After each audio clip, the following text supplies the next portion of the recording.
Hiya. I know it's been a while. But I don't think anybody consecutively watches my videos yet, so point for me. Anyways, my hair's here. I'm not sure if I'm in focus all the way back here. The topic of today's video is my experience with taking the Praxis Education of Young Children test. I did a video before about taking the Praxis core, yeah, that's what it was, and the study materials that I use, and it seemed to do really well on it. And since I am gonna, take more tests and have more experience with this subject matter, I can probably say that I could just continue it on my channel, and a lot of y'all will watch it. I am an education or early childhood education major. I go to a college in South Carolina. I don't know much of it. And I've taken the Praxis core, and the next test in the series in order to get my certification was the Praxis Education of Young Children exam. It's different if you're like an early childhood education major or if you're whatever the other education majors are, like it's separated between grades and stuff. I'm really not in focus.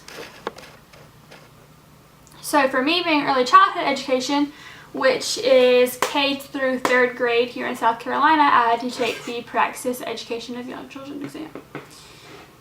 And it was intimidating.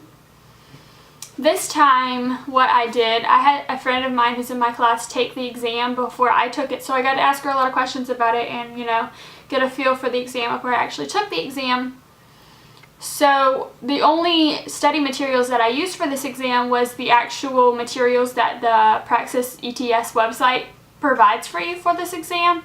It's kind of hard when it gets broken down into like the individual tests, because you can't find a lot of information on the internet unless it's the main general test like the Praxis core, and how I found that study guide on Amazon. So all I did was use the provided study materials. I did have to pay for them, which was kind of stupid. And I ordered it like either a week or over a week before my exam. And it's a basic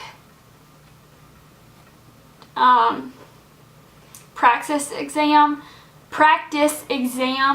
but when you try to take it you take it once, and when you take it again, it's still the same questions and they're in the same order.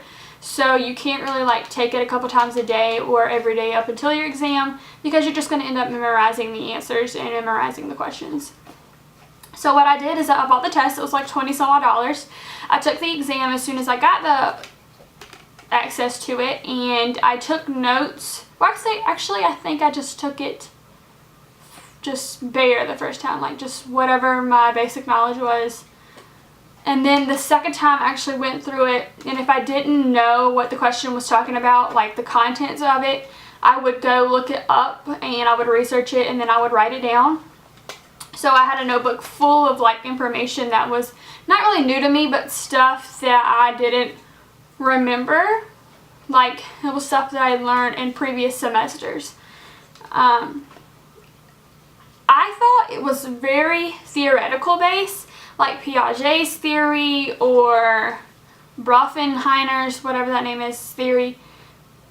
And I've also heard that the next test, the PLT, is all theory based. So it was kind of confusing. I wrote down my notes. I took it that twice, and then I didn't do anything. I tried to look up more information on the internet or more practice tests about it, but like I said, it was hard to find the type of information that I was looking for, because it's one of the broken down tests. It's not a general main test. And so I took it again, either the day before or the morning before. I think I took my test at 11.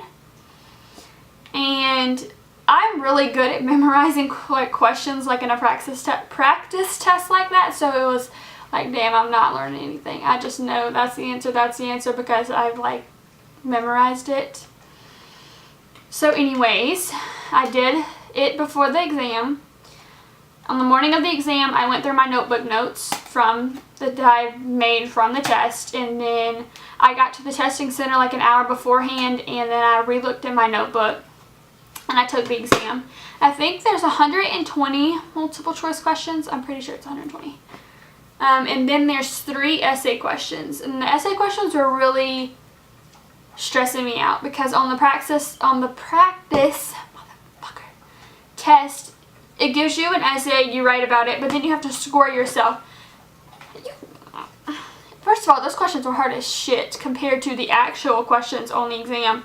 And second of all, I can't score myself, so I gave myself like, it was like a 0, 1, 2, or 3.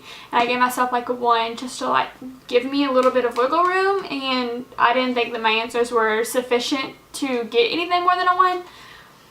But the essay questions on the actual exam were like really easy. I kind of blanked on one, but they were really easy compared to what I thought they were going to be. So if you're worried about that part, don't stress about it. If you know your shit, you know your shit. But the multiple choice questions, there was a lot that I like marked to go back on or just didn't answer at all because I'm like, what the fuck are you talking about?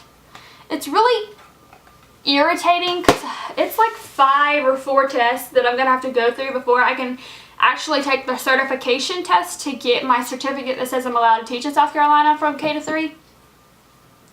And it's so stupid because it's not like, here's what you need to study for this test and then you take it. It's just like, here, take this fucking test. It's really fucking stupid.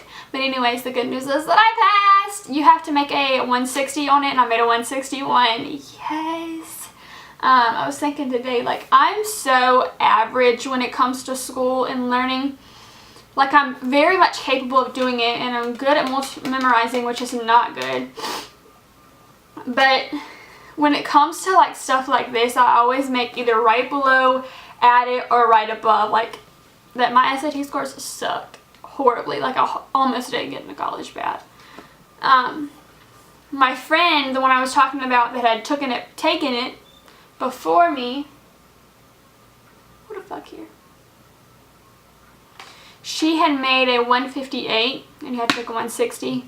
So she's having to retake it, which I didn't want to do at all. It was 150, somewhere near there. Way over $100, less than $200. But it was freaking ridiculous, and for a girl that don't have a job, I had to spend money that I had saved taking this fucking test, and I was going to be damn shitting if I had to take it again. So, point for me, 161. So let me know in the comments below if you've taken this test before and what have your experiences been with it. Have you gotten any other study materials besides what ETS provides for you? Do you even have to take this test if you are in early childhood in a different state other than South Carolina? Let me know in the comments below. I want to talk about our stories. And if anybody's taking the next test, the PLT, let a girl know. Is it hard? How many times did you have to take it? How much does it cost? Why do I gotta pay for all this shit? It's freaking ridiculous. Anyways, I hope you guys enjoyed this video, and I'll see you later. Bye.